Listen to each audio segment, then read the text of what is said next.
திருவள்ளூர் மாவட்ட செய்திகள். திருவள்ளூர் தொகுதி பூண்டி ஒன்றியத்தில் 3 பஞ்சாயத்துகளில் தமிழக வெற்றி கழகத்தின் சார்பில் நீர் மோர் தண்ணீர் பந்தல் திறக்கப்பட்டது.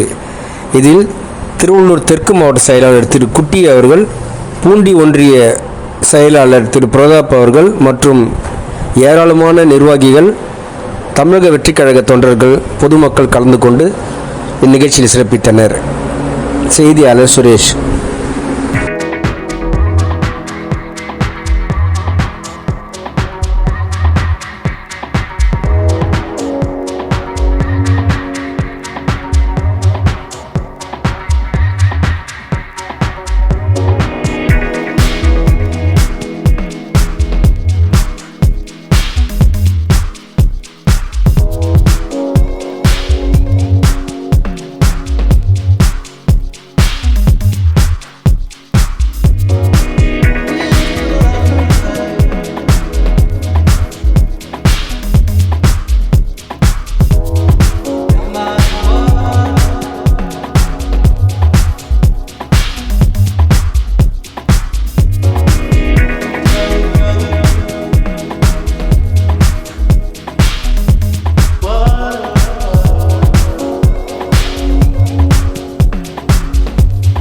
இது போன்ற செய்திகளை காண எங்கள் சேனலை லைக் பண்ணுங்க, ஷேர் பண்ணுங்க, சப்ஸ்கிரைப் பண்ணுங்க.